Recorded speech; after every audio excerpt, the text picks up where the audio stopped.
अहम खबर शामिल करेंगे। दहशतगर्द तंजीम बीएलए का तुर्बत में मासूम शहरियों पर हमला। कलअदम बीएलए ने तुर्बत में मुसाफिर बस पर हमला किया है। और उनको आग लग गई और वो जल गए और उतनी शोले और इतना धुआं उठा कि पूरा आसमान सुर्ख हो गया उन शोलों से। भयानक ब्लास्ट होता है, भयानक ब्लास्ट होता है। और उस ब्लास्ट में ऐसा कहा जा रहा है कि 60 लोग के करीब थे, जिसमें से कंफर्म जो अभी तक इतला है वो ये है कि 48 यानी 48 पाकिस्तानी फौजी जो है वो उसमें मारे गए हैं। और वो लकीर खिंच चुकी है। वो लकीर 27 और 28 मार्च 1948 को खिंच गई थी, जिसकी एक तरफ वो लोग हैं जो बलूचिस्तान की आज़ादी पर मर मिटने के लिए, कुर्बान होने के लिए मैदान में हमेशा खड़े रहे। अजीत डोवल साहब जो हैं, जो उनके सलामती के कौमी सलामती के मशीर थे, उनकी निगरानी में एक सेल कायम है जिसकी $1 बिलियन एनुअल उसकी फंडिंग है, जिसका वाहद काम जो है वो चीनी इंजीनियर्स और पाकिस्तानी इंजीनियर जो ग्वादर में काम कर रहे हैं उनके ऊपर हमले करवाना। और भयानक ब्लास्ट 2025 की शुरुआत ही इस तरह से हुई है, इस तरह के खौफनाक धमाके से हुई है। और पाकिस्तानी फौज ने एक नया नाटक चालू किया है कि हम जो है वो बलोचों को या फिर औरतों को या बच्चों को जो है हम बिठा के अपने साथ में ट्रैवल करेंगे तो शायद हमारे ऊपर अटैक्स ना हो। साथ ही साथ में मीडिया की भी आप एक तरफ में ये देखिए कितना ज्यादा आंखों में धूल झोंकने का काम करता है पाक मीडिया। 4 सिविलियंस मारे गए, 48 फौजी मारे गए, कोई जिक्र नहीं। कितने घायल हुए, कोई जिक्र नहीं। इतना खौफनाक धमाका हुआ, कोई जिक्र नहीं। सिर्फ और सिर्फ जिक्र किसका है कि हाँ बलोचों को मारा है, बीएलए वालों ने मारा है, ये एक आतंकवादी संगठन है। खैर, हालांकि इनके कहने से कुछ हो तो नहीं जाएगा। और जिस तरह से मैंने बताया ना, वीडियो में बात हुई है कि 2 धड़े बढ़ गए हैं। एक जो पाकिस्तानी फौज को थोड़ा भी सपोर्ट करता है, एक या तो बिल्कुल सपोर्ट नहीं करता है। दोनों के बीच में इस समय बलूचों के आपस में भी थोड़ा सा टकराव है और पाकिस्तानी फौजियों को चुन चुन के टारगेट करने का सिलसिला कहीं से भी छोड़ा नहीं जा रहा है। कुछ दिनों के बाद आज हाजिर हुआ आपकी खिदमत में। तुर्बत में आज एक बड़ा हमला हुआ। ये हमला बलूचिस्तान लिबरेशन आर्मी के मजीद ब्रिगेड ने किया। अब इस हवाले से मुख्तलिफ खबरें सामने आ रही हैं। जो कन्फर्म तादाद बताई जा रही है हलाकतों की वो है 48, यानी 48 पाकिस्तानी फौजी जो एक फौजी काफिले में जा रहे थे वो इसमें हलाक हो गए। ज्यादातर जल के हलाक हुए, वो लोग जख्मी हैं। हर तरफ अगर आप देखें तो इस वक्त पाकिस्तान में अफरा तफरी का आलम है और पाकिस्तान में एक तमाशा चल रहा है टीवी चैनलों पर मौजूए गुफ्तगू इमरान खान है। और ये क्यों है? ये जानबूझ के इमरान खान के हवाले से टॉक शोज चला रहे हैं।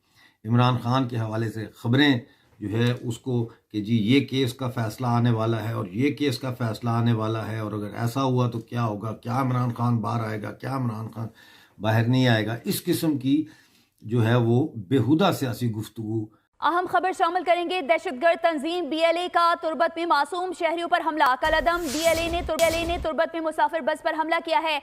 सिक्योरिटी जराये के मुताबिक जानलेवा हमले में 4 मासूम शहरी जाँ बहक और मुतादिद जख्मी हुए हैं। मजीद तफसीलात जानेंगे नुमाइंदा खुसूसी सलमान आवाज। होता है कि बलूचिस्तान के अमन के दुश्मन है और जो 4 शहरी इस हमले में जाँ बहक हुए उनके नाम भी सामने आ गए। वो नूर खान बल्दो शम्मे जो दश्त के रहने वाले थे, इसके अलावा अब्दुल वहाब और इसके साथ साथ एजाज और लियाकत अली शामिल हैं।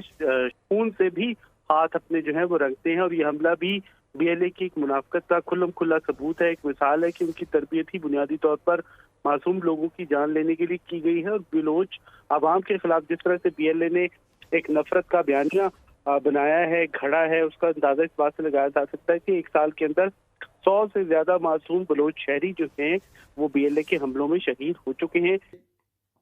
टोटल बीएलए ने जो हमले हैं वो 302 किए हैं, यानी जनवरी से लेकर दिसंबर तक। इनमें जो हमले हैं पाकिस्तानी फौज के 545 फौजी उन्होंने मारे हैं। 378 यानी 378 को जख्मी किया है, 55 को जिंदा गिरफ्तार किया है और 37 यानी 37 जो एजेंट्स हैं मिलिट्री के उनको मुखबर वगैरह और स्पाइज और एजेंट्स उनको भी हलाक किया। आर्मी के शोधा हैं उनकी तादाद सिर्फ 52 है, यानी 52। 545 पाकिस्तानी फौजी इन्होंने मारे हैं और उसमें 52 जो है उसके अलावा यानी 52 बलूचिस्तान लिबरेशन आर्मी के लोग मरे। इनमें सिर्फ जो जंग के मैदान में लड़ते हुए मारे गए हैं, मतलब है कि हमले में, उनकी तादाद 15 है, जबकि बाकी जो 37 है वो फदाइन थे जो गए ही मरने के लिए थे।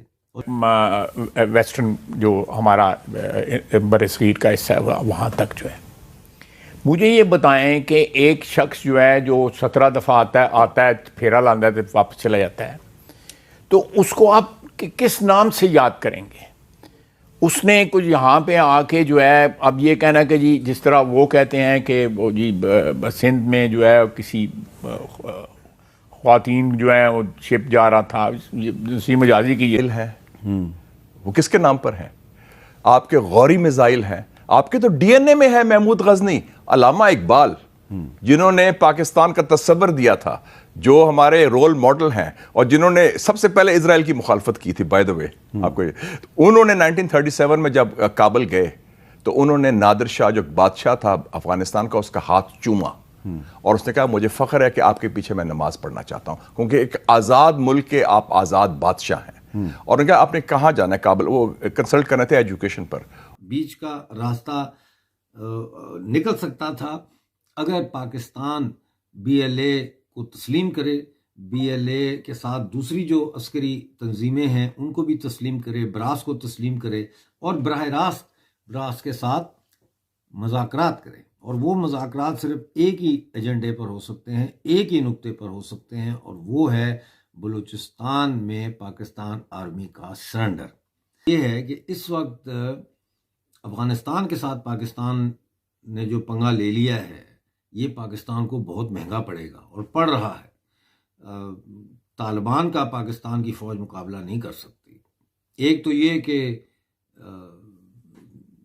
ये सारे दाव पेच जो है पाकिस्तानी फ़ौज के, वो सीखे हुए उन्होंने, क्योंकि पाकिस्तान आर्मी ने खुद सिखाए उनको, तो उनको पता है पाकिस्तान आर्मी की फ़ौजी सलाहियत का भी पता है, और ये भी पता है कि मैंने नोट वखा मेरा मूड बने वाली फ़ौज है। और वो लकीर खिंच चुकी है। वो लकीर 27 और 28 मार्च 1948 को खिंच गई थी, जिसकी एक तरफ वो लोग हैं जो बलूचिस्तान की आज़ादी पर मर मिटने के लिए, कुर्बान होने के लिए मैदान में हमेशा खड़े रहे, और लाइन की दूसरी तरफ काबजीन है। अगर आपका बेटा, चाहे वो कितने ही गरीब ख़ानदान से क्यों ना ताल्लुक़ रखता हो, चाहे वो 100 बहनों का इकलौता भाई भी हो, तो भी उसने ये शऊरी फैसला किया है कि वो बलूचिस्तान की और बलोच के दुश्मनों की फ़ौज का साथी बनेगा। ये उसका शऊरी फैसला है। ड्रामा देखिए पाकिस्तानी मीडिया का। 4 जो हैं वो सिविलियंस मारे गए, बलोच सिविलियंस मारे गए। असलियत क्या है? 48 जो है वो कंफर्म्ड खबर है, 48 मारे गए पाकिस्तानी फौजी। उसके अलावा उसमें बाकी इंटेलिजेंस के भी लोग थे और कई सारे पाकिस्तानी फौजी घायल भी हुए उसमें। हाँ, ये बात सही है कि उसमें कुछ एक सिविलियंस भी थे, लेकिन क्या वो बलोच थे या वो बलोच नहीं थे या क्या थे, उसकी पुष्टि अभी तक नहीं हुई है। और सबसे बड़ी बात है, बलोचों का ये क्लियरली कहना है, अभी ये सही है या गलत इस पर मैं कुछ नहीं कह सकता, मगर बलोचों का ये कहना है कि जब तालिबान कह रहा हूँ, पाकिस्तानी फौज जब बलोचों का नरसंहार करती आई है इतने दशकों में, तो क्या उन्होंने देखा है कौन बेगुनाह है, कौन क्या नहीं है। तो कई बार हम लोग कोशिश करते हैं कि सिविलियंस पर अटैक ना हो, मगर कभी कभी मजबूरी होती है। और पाकिस्तानी फौज ने इसको एक नया सिस्टम ही बना लिया है कि हम जो है अपने संग में 10-20 बलोच को लेके चलेंगे, 10-20 औरतों को लेके चलेंगे, बच्चों को लेके चलेंगे, ताकि शायद इस वजह से अटैक ना करें BLA वाले हम पे। तो अब कई सारे कारण हैं, इसको आप कह सकते हो कि सिक्योरिटी के नाम पर छोड़ भी सकते हैं। अब सही है गलत है वो अलग विषय है, बलोच क्या करते हैं, मगर सच्चाई ये है कि भयानक अटैक हुआ है। दूर दूर तक आग के लपटे देखे जा सकते थे। अगर ये थोड़ा सा भी रात का समय होता तो और ज़्यादा दूर तक ये सब नज़र आ रहा होता। पाकिस्तानी मीडिया ने पूरी तरीके से पाकिस्तानी फौजी उसमें मारे गए इस बात को तो छुपा ही दिया, गायब कर दिया। अच्छा, नॉर्मल देखो इस बार तो कम से कम खबर आ गई। तो इन्होंने 48 का नंबर गैप करके 4 सिविलियंस बता दिया। जब बाकी सोर्सेस से हम लोगों के पास में खबर नहीं आती है, सिर्फ पाकिस्तानी मीडिया से हम लोग देखते हैं कि हाँ 4 मारे गए, 6 मारे गए, क्या तब भी असलियत में 40, 50, 60, 70 लोग मारे जाते हैं? ये एक बहुत बड़ा सोचने का और सवाल का विषय बनता है।